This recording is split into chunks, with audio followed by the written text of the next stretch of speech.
தாத்தா. நான் நல்லா இருக்கேன். நான் சொல்லி தந்த பாட்டெல்லாம் படிச்சீங்களா? ஆமா தாத்தா. கதை தானே, இப்ப சொல்றேன் கேளுங்க. வயல்ல வச்சு பாட்டு பாடி அந்த ஊர் மக்களை ஏமாத்தின மாதிரி என்னெல்லாம் ஏமாத்தவே முடியாது. என் குலம் என்ன, என் கோத்திரம் என்ன. ஊர்ல ஒரு பையலும் கேள்வி கேட்கவும் கூடாது, கேட்கவும் விட மாட்டேன். அவனா நானும் ஒரு கை பாத்துருவோம். டே தம்பி முத்து யாரடா அடிக்க கம்ப தூக்கிக்கிட்டு போற? அதான் அந்த வெள்ளச்சாமியை பத்தி பிரசங்கம் மட்டும் தெரியாமல அந்த மரியாம தான். டே அப்படிலாம் சொல்லாத, அவர் எவ்வளவு நல்லவர் தெரியுமா? அவன் வாயை பினாயில் ஊத்தி கழுவுடா. நான் காலிலே சோப் போட்டு குளிச்சுட்டு வந்துட்டேன். டே அவர் ரொம்ப நல்லவருடா. அவர் நம்ம ஊருக்கு வந்ததுனாலதான் நம்ம ஊர் மக்கள் திருந்தி நல்லா வாழ்றாங்க. நீ அப்படி சொல்லாத, அவர் ரொம்ப நல்லவர். வா, அவர் எப்படி நல்லவரா கெட்டவரான்னு உனக்கு நான் விரிவா சொல்றேன் வா. என்னால நம்ப முடியல. சரி இருந்தாலும் பாப்போம். ஆனா நான் அவனை விட மாட்டேன். சுவாசி ஐயா, உங்களுக்கு என்ன ஆச்சு? இப்படி குடிச்சிருக்கீங்க? போன வாரம் தானே சபையில பிரசங்கம் பண்ணேன், குடிக்கிறது எவ்வளோ தீமைன்னு. திரும்பவும் இப்படி பண்றீங்க? நான் என்னையா பண்ணதுக்கு? அவங்க நிறைய ஊத்தி விடுறானுங்க, அதுக்கு நான் என்னையா பண்றதுக்கு? சரி, கவலைப்படாதீங்க. நான் உங்களுக்காக கர்த்தர்ட்ட ஜெபம் பண்றேன். இனிமேல் குடிக்காதீங்க, சரியா? நேரம் வேற ஆயிட்டு இருக்கு. ஆமா, இன்னும் மூப்பரையா வேற காணோம். ஐயா ஐயா, ஏன் இப்படி சத்தம் போட்டிருக்கிறீங்க? மூப்பரையா அண்ணா தானே வாராங்க, அமைதியா இருங்க. உபதேசர் ஐயா, என்ன திடீர்னு ஒரு அவசர கூட்டம்? சரி ஐயா, முதல்ல உட்காருங்க, சொல்றேன். என்ன சொல்றதுக்காக கூப்பிட்டேனா, ஞாயிற்றுக்கிழமை ஆராதனையில ஒரு சின்ன மாற்றம் தேவைப்படுது. என்ன மாற்றம் ஐயா? வேற ஒன்றும் இல்லை. ஞாயிற்றுக்கிழமை ஆராதனை 12 மணிக்கு வைக்கிறனால மக்கள் எல்லாரும் அசதியா தூங்குறாங்க, யாருமே கவனிக்கல. அதனால ஞாயிற்றுக்கிழமை ஆராதனைய 9 மணிக்கு மணியும் 9:30க்கு 2வது மணியும் அடிச்சு நடத்தலான்னு முடிவு பண்ணியிருக்கேன். உபதேசர் ஐயா, என்ன இப்படி திடீர்னு மாத்துறீங்க? இப்படியெல்லாம் மாத்தாதீங்க, மக்களுக்கு ரொம்ப கஷ்டம். கொஞ்சம் யோசித்து பண்ணுங்க. நான் நல்லா யோசிச்சுதான் இந்த முடிவை எடுத்திருக்கேன். இதுதான் உங்க முடிவா? ஆமா. அப்ப என் பேச்சுக்கு என்ன மரியாதை இருக்கு? உபதேசரையா, அந்த காலத்துல மக்கள் எல்லாரும் அவங்க என்ன பண்ணுவாங்கன்னா, காலையில எழும்பினோன்னு தோட்டத்துக்கு போவாங்க, பனை மரம் எல்லாம் ஏறுவாங்க. இப்படி அவங்க வேலையெல்லாம் செஞ்சு முடிச்சுட்டு கரெக்டா வர 12 மணி. அதான் அந்த காலத்துல இருந்தே 12 மணிக்கு ஜெபம் வைக்கணும்னு ஆரம்பிச்சு இந்த காலம் வரை போயிட்டு இருக்கு. இதை நீங்க இப்படி திடீர்னு மாத்தினா நல்லாவா இருக்கு? இப்படியெல்லாம் பண்ணாதீங்க உபதேசரையா, நல்லாவே இல்ல. ஐயா ஐயா, 9:30க்கே வைப்பையா. குடிகார பையில உனக்கு என்னல தெரியும்? வாயை மூடு. நிப்பாட்டுங்க. எதுக்கு அவளை குடிகாரன்னு சொல்றீங்க? அவங்கதான் இப்ப குடிக்கிறத விட்டுட்டாங்களே. கணக்கு அமைதி. மன்னிச்சிருங்க ஐயா. சின்ன புறத்துல இருந்து வந்தோமா, ஊழியத்தை செஞ்சோமா, போயிட்டே இருந்தோமான்னு இருக்கணும். எங்க ஒரு விஷயத்துல எல்லாம் தலையிடக்கூடாது. ஐயா, எதுக்கும் நம்ம உபதேசர் சொல்றது கேட்போமே. அப்ப எதுக்கு நீங்க என்ன கூப்பிட்டீங்க? எனக்கு இங்க என்ன மரியாதை இருக்கு? ஐயா ஐயா, கோவப்படாதீங்க. சமாதானமா நம்ம ஐயா சொல்ற மாதிரியே செஞ்சுட்டு போலாம். மூப்பர் வரலன்னு சொன்னா மட்டும் வரலன்னு குறை சொல்ல தெரியுதுல்ல. இப்ப நீங்க என்ன பேசிட்டு இருக்கீங்க? சரி, இப்ப நீங்க என்னதான் முடிவு எடுக்க போறீங்க?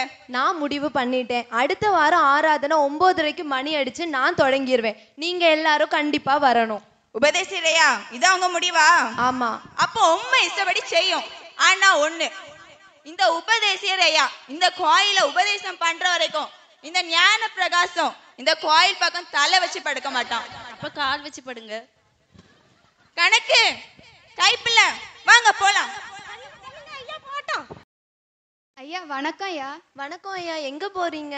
இல்லையா, எருது மாடு வாங்க சந்தை வரைக்கும் போறேன். அப்படியா? கண்டிப்பா நல்ல மாடா கர்த்தர் உங்களுக்கு தருவாரு. ஐயா, நீங்க எவ்வளவு நல்லவரா இருக்கிறீங்களோ. உங்களை போய் அந்த ஞான பிரகாசம் ஐயா இப்படி திட்டாங்களே, கடவுள் அவருக்கு தண்டனை கொடுப்பாரு. அப்படியெல்லாம் சொல்லாதீங்க. இப்படி கோல் மூட்டுறதுக்கா நான் ஞாயிற்றுக்கிழமை பிரசங்கம் பண்றேன்? ஞான பிரகாஷ் ஐயா ரொம்ப நல்லவர். அவர் கண்டிப்பா கர்த்தர் மாத்துவாருன்னு நான் நம்புறேன். இனிமேல் அப்படி பேச மாட்டேன். சரிங்க ஐயா, பார்த்து போயிட்டு வாங்க.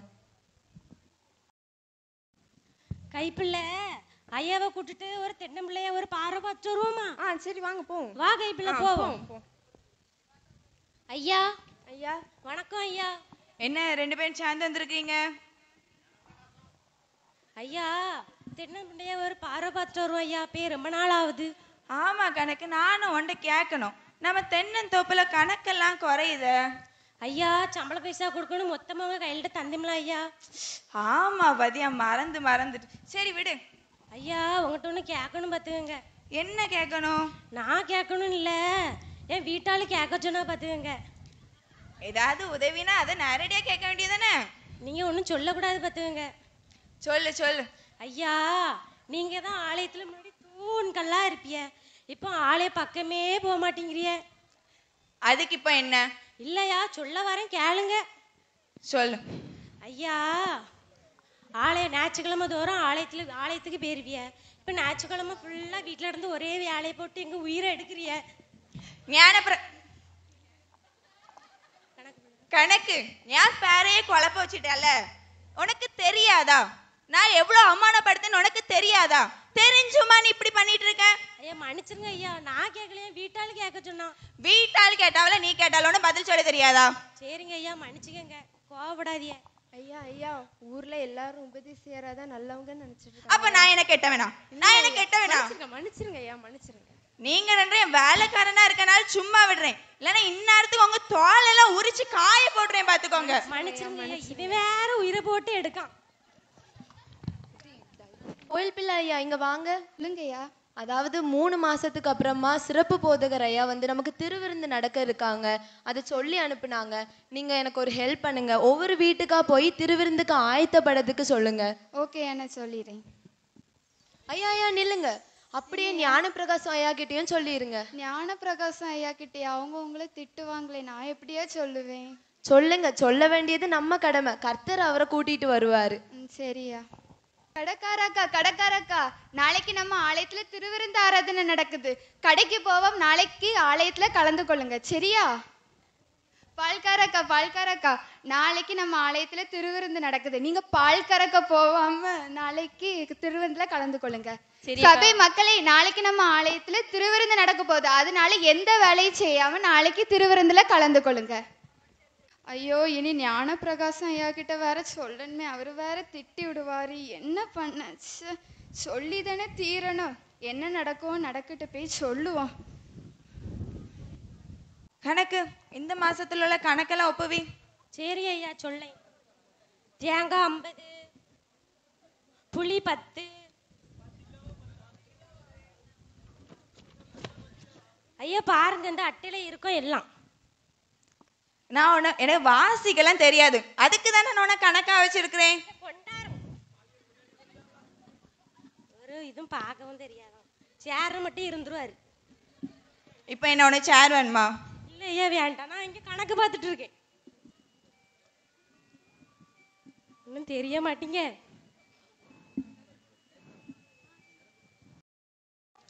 துண்டெல்லாம் கீழே உள்ளது, என்னத்த நீ கணக்கு பார்த்துட்டு இருக்க? பற்ற கூடாது. ஐயா என்ன என்ன கோயில் பிள்ளை வர. கோயில் குட்டி எதுக்கு இங்க வரான்? வரட்டும். ஐயா என்ன சொல்லு. ஐயா, நாளைக்கு நம்ம ஆலயத்துல திருவிருந்து ஆராதனை நடக்குது, நீங்க வரணும்னு. என்ன நீ என்ன வந்து கூப்பிடா? உனக்கு தெரியாதா நான் தான் கோயிலுக்கு வர மாட்டேன்னு? உனக்கு தெரியாதா? ஆனா நீங்க எல்லாம் சேர்ந்து தானே என்ன அவமானப்படுத்துனீங்க. ஐயா, உபதேசியர் ஐயா சொன்னதெல்லாம் மனசுல வச்சுட்டு நீங்க உபதேசியர் ஐயாரெல்லாம் எனக்கு தேவையில்ல. அவனுக்கு பேரே நீ என் காதுல. நீ போ கணக்கு, அவனை வெளியே அனுப்பு. வெளியே போங்க. என்னாச்சு சொன்னீங்களா? ஆமாயா சொன்னேன். என்னாச்சு, எதுக்கு ஒரு மாதிரி இருக்கீங்க? இல்லையா, அவங்க வர மாட்டேன்னு சொன்னாலும் பரவாயில்ல, அவங்கள தகாத வார்த்தையினால திட்டாங்க. அதான். இசப்பா, இந்த வேலையிலயும் இசப்பா, நாளைய நாள்ல திருவிருந்து இருக்கு. நானும் ஞான பிரகாசம் ஐயாவும் இவ்வளவா சண்டை போட்டிருக்கோம். நாளைக்கு மனமுறிவோட திருவிருந்து எடுக்க முடியாது ஏசப்பா. நாளைக்கு நான் அவங்கள போய் பார்க்கும்போது நாங்கள் 2 பேரும் ஒற்றுமையாக மனம் கசந்து அழுந்து அப்பா சண்டையெல்லாம் தீர்ந்து நாங்கள் திருவிருந்து எடுக்க நீங்கள் உதவி செய்யுங்க. என் வாழ்க்கையில் நீங்கள் நினைக்கிறது நடக்குதுன்னு நான் விசுவாசிக்கிறேன். நாளைய தினத்தை நீங்கள் பார்த்துக்கொள்ளுங்க. ஏசப்பா மூலம் ஜெபிக்கிறேன் நல்ல பிதாவே, ஆமென்.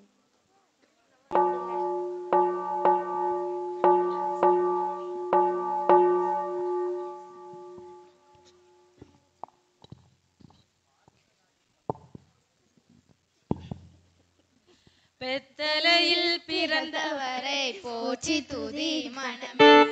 பெத்தலையில் பிறந்தவரை போற்றி துதி மனமே. சர்வத்தையும் படைத்தாண்ட சர்வ வல்லவர், சர்வத்தையும் படைத்தாண்ட சர்வ வல்லவர். இங்கு தாழ்மையுள்ள தாழ்மடியில் தலை சாய்க்கலாம்.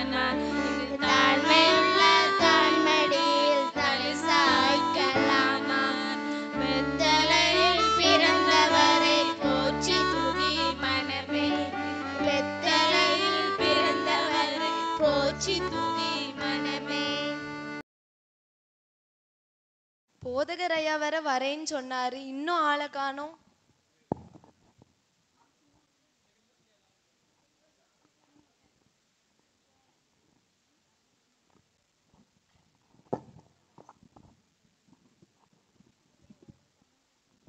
வணக்கம் ஐயா.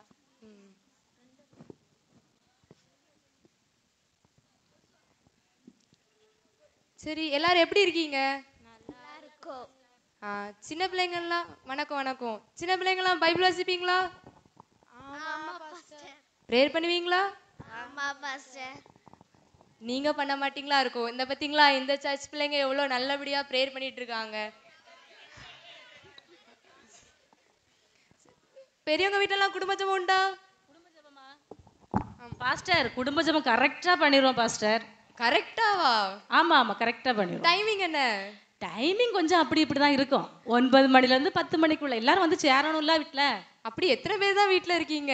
வீட்டுல நாங்க இப்போ 4 பேர் இருக்கோம். சரி, இனி வந்து புது வருஷத்துல இருந்து கரெக்டா ஒரு டைம் வந்து அந்த டைம்ல பண்ணுங்க. புது வருஷத்துல எங்க பாஸ்டர் சொல்லிருக்காங்க கரெக்டா 9 மணிக்கு குடும்ப ஜெபம் பண்ணணும்னு சொல்லிருக்காங்க. அதனால நாங்க இனி புது வருஷத்துல இருந்து கரெக்டா 9 மணிக்கு நாங்க பண்ணுவோம். சரி, அத கரெக்டா கடைபிடிங்க. சரி, இங்க ஏதாவது சண்டே ஸ்கூல் டீச்சர்ஸ் ஏதாவது? ஆமா ஆமா, அந்த டீச்சர் சண்டே ஸ்கூல் டீச்சர் தான். நீங்க அந்த கத்துக்கிட்ட அந்த பைபிள் அதை பத்தி ஏதாவது சின்ன பிள்ளைங்களுக்குலாம் சொல்லி கொடுப்பீங்களா?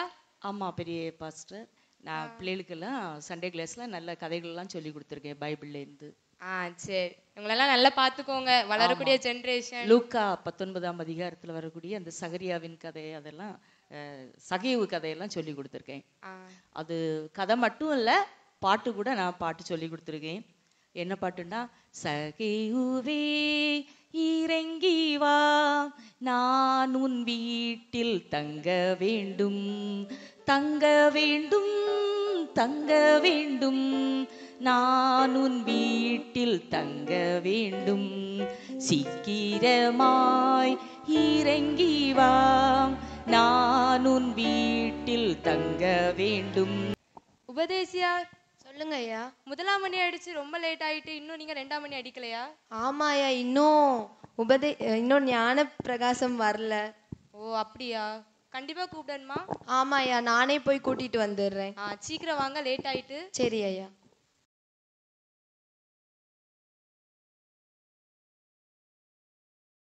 கணக்கு, எனக்கு ரொம்ப தலைவலியா இருக்கு. நீ வேற என்ன அடிக்கடி ரொம்ப கோவப்படுத்துற. என்ன கொஞ்சம் நிம்மதியா தூங்க விடு. அந்த உபதேசியாரை பத்தி மட்டும் என்கிட்ட கேட்காத. சரிங்க ஐயா, நீங்க கொஞ்ச நேரம் தூங்குங்க. கைப்பிள்ளை கோயில் பிள்ளை வேற வந்து சொன்னான். என்ன சொன்னா?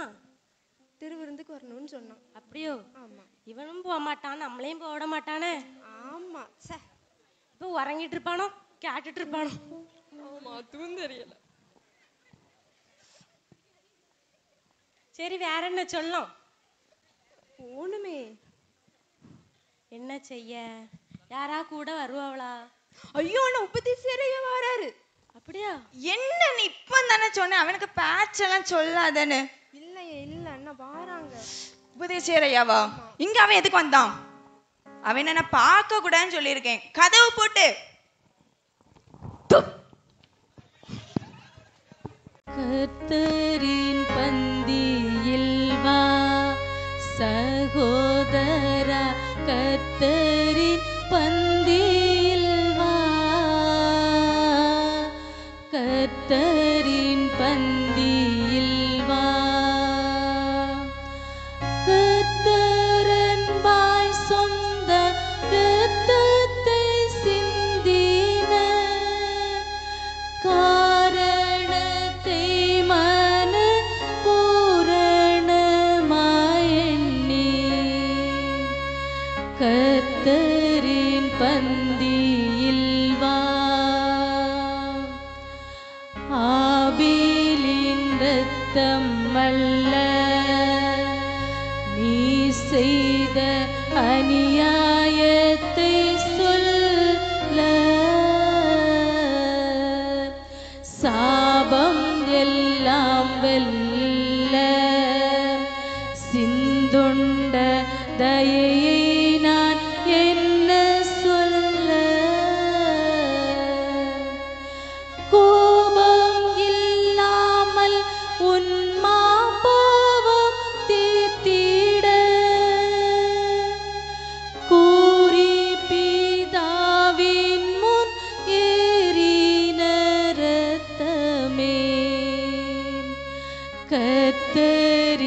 பந்தியில் வா. வேற போக மாட்டீங்க, நம்ம உயிரை எடுக்கான், நம்மளையும் போக விட மாட்டீங்க. கணக்கு கதவை தோற. உபதேசியனையா இப்பதான் சந்தோஷமா இருக்கு ஐயா. நம்மளும் போலாம் திருவிருந்துக்கு. நம்மளும் போய் ஜாயின் பண்ணி வாங்க எல்லாரும் சேர்ந்து போவோம். ஐயர் எவ்வளவு நல்லவருந்து நீ நம்பவே இல்லை பாத்தியா? ஆமா, நான் நம்பவே இல்லை. அண்ணா வரார் பாரு உபதேசியர் ஐயர். வாங்க ஐயா.